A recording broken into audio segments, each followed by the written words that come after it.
ارادہ کرتے ہیں ان نمنا کہ ہم احسان کریں علی الذین ان لوگوں پر استضعفوا کہ جو ناتواں کیے گئے تھے، کمزور کر دیے گئے تھے، فی الارض زمین میں، ونجعلہم اور کریں ہم ان کو ائمۃ پیشوا، ونجعلہم اور کریں ان کو ہم وارثین، ہم انہیں ملک کا وارث بنائیں۔ تو ایسا ہی ہوا، اللہ تعالیٰ نے اس کمزور اور غلام قوم کو مشرق اور مغرب کا وارث، مالک اور حکمران بنا دیا، جیسے سورہ اعراف میں ہم نے پڑھا تھا، اور انہیں دین کا پیشوا اور امام بھی بنا دیا۔ وَنُمَكِّنُ اور قدرت دے ہمیں لہم ان کو فی الارض زمین میں، ونُرِیَ اور ہم دکھائیں فرعون کو، وہامان اور حامان کو، وجنودہما اور ان کے لشکروں کو، منہم ان کے ہاتھ سے، ما کانو جو کچھ وہ تھے، یحذرون وہ ڈرتے تھے، جس سے وہ ڈرتے تھے وہ چیز ان کو دکھا دیں۔ یہاں زمین سے مراد جو ہے وَنُمَكِّنْ لَهُمْ فِي الْأَرْضِ، زمین سے مراد یہاں شام کی زمین ہے جہاں وہ کنعان کی زمین کے وارث بنے، کیونکہ مصر سے نکلنے کے بعد بنی اسرائیل مصر واپس نہیں گئے، واللہ عالم۔ یعنی انہیں یہ اندیشہ تھا کہ ایک اسرائیلی کے ہاتھوں فرعون کی اور اس کے ملک اور لشکر کی تباہی ہوگی، اس کے اس اندیشے کو ہم نے حقیقت کر دکھایا۔ وانوریا یعنی فرعون اور حامان اور اس کے لشکر کو وہ چیز دکھا دیں جس سے وہ ڈرتے تھے۔ کس سے ڈرتے تھے؟ اپنے ملک اور اپنے لشکر کی تباہی سے ڈرتے تھے، تو ہم نے ان کو حقیقت کر دکھایا۔ وَأَوْحَيْنَا اور وحی کی ہم نے إِلَى مُوسَى إِلَى أُمِّ مُوسَى موسیٰ کی ماں کی طرف، أَنْ أَرْضِعِيهِ کہ وہ دودھ پلائے اس کو، فَإِذَا پس جب خِفْتِ تم ڈرو علیہ اس کے اوپر، فَأَلْقِيهِ تو ڈال دینا اسے، فِي الْيَمِّ دریا میں، وَلَا تَخَافِي اور مت خوف کھانا، وَلَا تَحْزَنِي اور مت غم کھانا، إِنَّا بے شک ہم رَادُّوهُ پھیر لانے والے ہیں اسے، الیکی تیری طرف، وَجَاعِلُوهُ اور کرنے والے ہیں ہم اسے، من المرسلین پیغمبروں میں سے، اسے پیغمبر بنانے والے ہیں۔ ہم نے موسیٰ کی ماں کو وحی کی کہ اسے دودھ پلاتی رہے، جب تجھے اس کی نسبت کوئی خوف معلوم ہو اسے دریا میں بہا دینا، اور کوئی ڈر، خوف اور یا رنج نہ کرنا، ہم یقیناً اسے تمہاری طرف لوٹانے والے ہیں اور اسے اپنے پیغمبروں میں بنانے والے ہیں۔ تو وحی سے مراد یہاں دل میں بات ڈالنا ہے، وہ وحی نہیں ہے جو انبیاء پر فرشتے کے ذریعے نازل کی جاتی تھی، اور اگر فرشتے کے ذریعے بھی آئی ہو تب بھی اس کی ایک وحی سے موسیٰ کا نبی ہونا ثابت نہیں ہوتا، کیونکہ فرشتے بعض دفعہ عام انسانوں کے پاس بھی آ جاتے، اور اس کا حدیث میں بھی ہمیں ذکر ملتا ہے فرشتوں کا آنا۔ تو اب دریا میں ڈوب جانے یا ضائع ہو جانے سے نہ ڈرنا، اس کی جدائی کا غم نہ کرنا، اللہ تعالیٰ تسلی دے رہے ہیں، یعنی ایسے طریقے سے کہ جس سے اس کی نجات یقینی ہو سکتی ہے، ہم اسے تمہاری طرف پھیر کر لانے والے ہیں۔ جب قتل اولاد کا سلسلہ زیادہ ہوا، فرعون کی قوم کو خطرہ لاحق ہوا کہیں بنی اسرائیل کی نسل ہی نہ ختم ہو جائے اور پھر مشقت والے کام ہمیں کرنے پڑیں گے، تو اس اندیشے کا ذکر انہوں نے فرعون سے کیا۔ اچھا، تو اس اندیشے کا ذکر انہوں نے فرعون سے کیا، اس پر نیا حکم جاری کر دیا گیا کہ 1 سال بچے قتل کیے جائیں، 1 سال چھوڑ دیے جائیں۔ تو حضرت ہارون علیہ السلام اس سال پیدا ہوئے جس میں بچے قتل نہیں کیے جاتے تھے، جبکہ موسیٰ علیہ السلام قتل والے سال میں پیدا ہوئے، لیکن اللہ تعالیٰ نے ان کی حفاظت کا سامان اس طرح پیدا فرمایا کہ ایک تو ان کی والدہ پر حمل کے آثار اس طرح ظاہر نہیں فرمائے جس سے وہ فرعون کی چھوڑی ہوئی دائیوں کی نگاہ میں آ جائیں، اس لیے ولادت کا مرحلہ تو خاموشی کے ساتھ ہو گیا، اور یہ واقعہ حکومت کی منصوبہ بندیوں کے علم میں نہیں آیا، لیکن ولادت کے بعد قتل کا اندیشہ موجود تھا، جس کا حل خود اللہ تعالیٰ نے وہی القا کے ذریعے موسیٰ علیہ السلام کی ماں کو سمجھا دیا، تو انہوں نے اسے ایک تابوت میں لٹا کر، ایک صندوق میں لٹا کر دریائے نیل میں ڈال دیا۔ آگے دیکھیے، فَالْتَقَطَهُ پس اٹھا لیا اسے، آل فرعون نے، لِيَكُونَ تاکہ ہو لہم ان کے لیے، عَدُوًّا دشمن، وَحَزَنًا اور کیا ہو، معجب غم ہو۔ ان فرعون بے شک فرعون، وحامان اور حامان، وجنودہما اور ان کے لشکر، کانو تھے، خاطئین خطا پر تھے۔ تو اب موسیٰ نے وحی کے مطابق اس بچے کو کسی صندوق یا ٹوکرے میں رکھ کر دریائے نیل کی موجوں کے سپورٹ کر دیا۔ اب یہ تابوت موجوں پر سفر کرتے کرتے جب اس مقام پر پہنچا جہاں فرعون کے محلات تھے، تو فرعون کے اہلکاروں نے اسے دیکھ لیا، اسے پکڑ کر فرعون اور اس کی بیوی کے سامنے پیش کیا۔ یا ممکن ہے کہ فرعون اور اس کی بیوی سیر اور تفریح کی غرض سے محل سے نکل کر دریا کے کنارے آئے ہوئے ہوں، انہوں نے خود یہ صندوق دیکھ کر اسے نکال لانے کا حکم دیا۔ تو فرعون اور اس کی بیوی اس بچے کو اپنے ہاں لے آئے۔ جب ان کا دشمن اور ان کی تباہی کا باعث بننے والا یہ وہی بچہ تھا جسے وہ پالنے کو تیار تھے۔ اور دوسرا، اس جملے کے دو مطلب ہو سکتے ہیں، ایک یہ کہ ایک بچے کے خطرے کی بنا پر ہزارہا بچوں کا قتل کر دینا ان کی بہت بڑی غلطی اور حماقت تھی۔ ان کی یہ حماقت اس لحاظ سے اور بھی زیادہ واضح ہو گئی تھی، جس بچے سے خطرے کے ان کو خطرہ تھا وہ ان کے گھر تک پہنچ گیا تھا۔ اور دوسرا مطلب یہ کہ وہ خطا کار اس لحاظ سے بھی تھے کہ اپنی ظالمانہ تدبیر سے اللہ کی تقدیر کو وہ روکنا چاہتے تھے۔ تو یہاں پر آئے نا وجنودہما، اور ان کے لشکر کانوا خاطئین، خطا کرنے والے تھے۔ وہ کیسے خطا کرنے والے تھے؟ تو اس کی وضاحت میں نے کر دی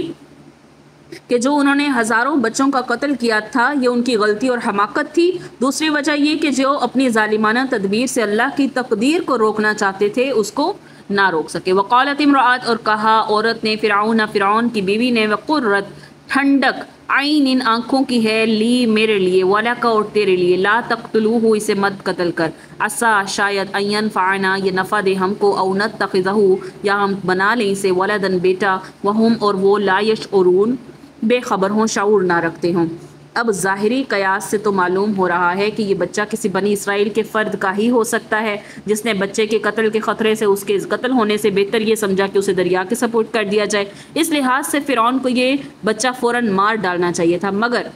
بچے کی صورت ایسی پیاری پرکشش تھی کہ فرعون کی بیوی آسیہ، جن کے متعلق قرآن نے ایک دوسرے مقام پر وضاحت فرمائی ہے کہ وہ فرعون کے ظالمانہ کاموں سے سخت بیزار تھی، اس نے جب یہ بچہ دیکھا فوراً اس کا دل محبت سے بھر آیا۔ تو مفسرین کہتے ہیں کہ اس کی وجہ یہ بھی تھی کہ ان کے ہاں اولاد نہیں تھی، تو وہ فوراً کہنے لگی یہ بچہ تو بڑا پیارا ہے، جسے دیکھ کر ہی دل خوش ہو جاتا ہے، ہماری آنکھوں کی ٹھنڈک ہے، لہٰذا ہم خود اس کی تربیت کریں گے، اسے قتل کرنا کسی طرح بھی نامناسب جو ہے وہ نہیں ہے، پھر یہ بچہ ہمارے لیے مفید بھی ہو سکتا ہے، جب اس کی پرورش کریں تو یہ ہمارا ہی بچہ ہے، اسے کیا خبر ہو سکتی ہے اس کا بنی اسرائیل کے کس فرد سے کوئی تعلق بھی ہے یا نہیں ہے۔ اگر ہم اسے اپنا بیٹا بنا لیں گے تو اس کی ساری اہلیتیں بنی اسرائیل کے بجائے ہمارے کام آ سکتی ہیں، تو اس سے ہمیں بہت فائدے بھی حاصل ہو سکتے ہیں۔ یعنی ان دونوں کو یہ معلوم نہ تھا کہ جو وہ باتیں کر رہے ہیں وہ خود نہیں کر رہے، بلکہ اللہ کی مرضی ان کے منہ سے یہ الفاظ نکلوا رہی ہے۔ یا انہیں کیا خبر تھی کہ اس بچے کو مارنے کی خاطر انہوں نے ہزارہا بچے قتل کر دیے ہیں یا وہ کر رہے ہیں، وہ بچہ ان کے اپنے ہاتھ میں آ گیا ہے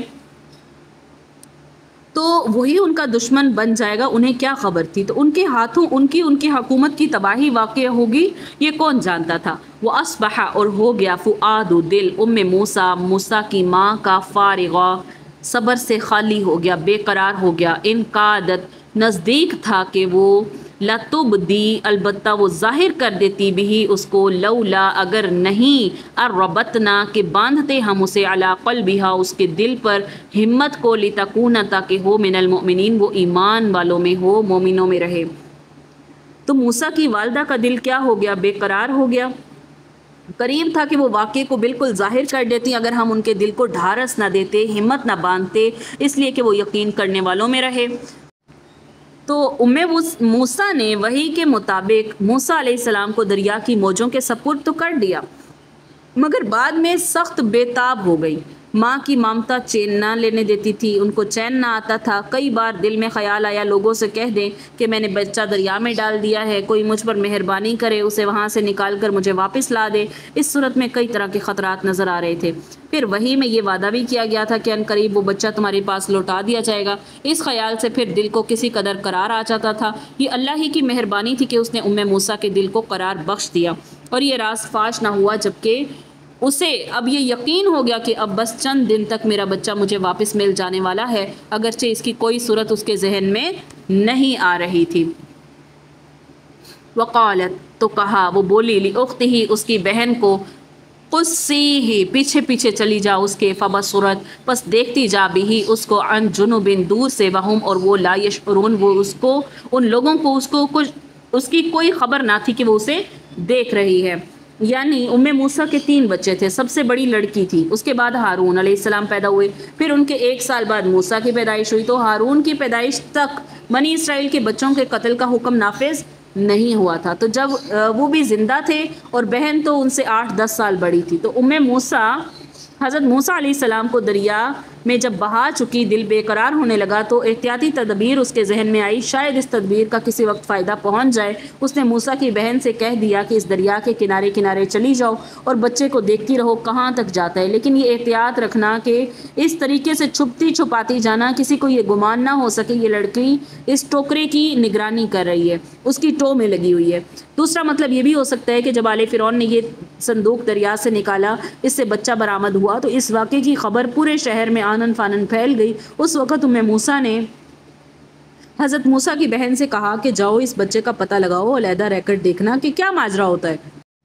لڑکی بڑی ہوشیار تھی، اس مقام پر پہنچ گئی جہاں بچے کے گرد بھیڑ لگی ہوئی تھی۔ وہاں وہ ایک طرف کھڑے ہو کر بے تعلق سی بن کر دور سے دیکھتی رہی، لوگوں کی باتیں سنتی رہی، مگر کسی کو معلوم نہ ہو سکا کہ وہ لڑکی اس بچے کی بہن ہے۔ وحرمنا اور حرام کر دیا ہم نے علیہ اس کے اوپر مراضع دائیوں کا دودھ، من قبل اس سے پہلے کہ فقالت وہ بولی، هل ادلکم کیا میں بتاؤں تمہیں علی اہل بیت ایسے گھر والوں کے بارے میں، یکفلونہ کہ وہ پالیں اسے، اس کی کفالت کرے، لکم تمہارے لیے، فہم اور وہ لہو اس کے لیے، ناصحون اس کے بڑے خیر خواہ ہوں، فرددناہ بس پھیر لائے ہم اسے الی امہ اس کی ماں کی طرف، کئی تقر عینہا تاکہ اس کی آنکھیں ٹھنڈی رہیں، ولا تحزن اور نہ وہ غم کھائے، ولتعلم اور تاکہ وہ جانے، ان وعد اللہ کہ اللہ کا وعدہ حق ہے، ولیکن اور لیکن اکثرہم ان کے اکثر لا یعلمون علم نہیں رکھتے۔ جب فرعون اور اس کی بیوی نے یہ طے کر لیا کہ وہ خود اس بچے کی پرورش کریں گے تو اس کے لیے دودھ پلانے والی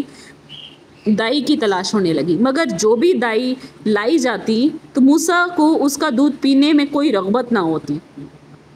تو یہ بھی شاید اللہ کی مشیت کا ہی کرشمہ تھا، کئی دنوں سے بھوکا بچہ کسی بھی دائی کا دودھ پینے سے انکار کر دیتا تھا۔ تو فرعون کے گھر والوں کو سخت تشویش لاحق ہوئی کہ اس کی تربیت کا معاملہ ایک بہت بڑا مسئلہ بن گیا ہے۔ وہ لوگ اس تلاش اور تجسس میں تھے کہ موسیٰ کی بہن نے مشورے کے طور پر ان سے کہا کہ میں تم کو ایک گھرانے کا پتہ نہ بتا دوں، مجھے امید ہے کہ وہ اس بچے کو پال دیں گے اور وہ شریف گھرانہ ہے، غور و فکر سے اس بچے کی تربیت بھی کر لیں گے۔ تو لڑکی کے مشورے کے مطابق موسیٰ کو بلایا گیا۔ جو ہی موسیٰ نے بچہ اپنی چھاتی سے لگایا تو بچے نے دودھ پینا شروع کر دیا۔ اس طرح آل فرعون کو بہت بڑی پریشانی سے چھٹکارا مل گیا۔ فرددناہ الی امہ تو موسیٰ کو وہاں محل میں رہ کر بچے کی پرورش کے لیے کہا گیا۔ اس نے یہ عذر پیش کر دیا کہ گھر کی دیکھ بھال بھی اس کے ذمہ ہے، لہٰذا یہ یہاں رہ کر یہ خدمت سر انجام نہیں دے سکتی، البتہ یہ کر سکتی ہوں کہ اس بچے کو اپنے ساتھ لے جاؤں، اس کی پرورش کروں۔ تو آل فرعون نے موسیٰ کا یہ عذر قبول کر لیا اور وہ بچے کو اپنے گھر لے آئیں۔ اس طرح موسیٰ علیہ السلام صرف ماں کی آغوش میں ہی نہیں بلکہ اپنے ہی گھر میں ہی واپس آ گئے۔ اس طرح اللہ تعالیٰ نے موسیٰ سے جو وعدہ کیا تھا وہ بھی پورا ہو گیا، اور شاہی خزانے سے جو ماں کا معاوضہ ملتا رہا وہ اللہ تعالیٰ کا زائد انعام تھا۔ اس کے بعد فرمایا کہ اللہ کے کیے ہوئے وعدے بہرحال پورے ہو کے رہتے ہیں، چاہے ان کے امکانات بالکل نظر نہ آ رہے ہوں، یا یہ کہ اگر لوگ یہ بات نہیں جانتے کہ ظاہری اسباب کے علاوہ کچھ باطنی اسباب بھی ہوتے ہیں جو مکمل طور پر اللہ کے قبضہ قدرت میں ہوتے ہیں۔ اکثر لوگ یہ نہیں جان سکتے کہ اللہ تعالیٰ کے وعدے کون کون سے راستے، کون کون سے مراحل طے کرتے ہوئے پورے ہوتے ہیں۔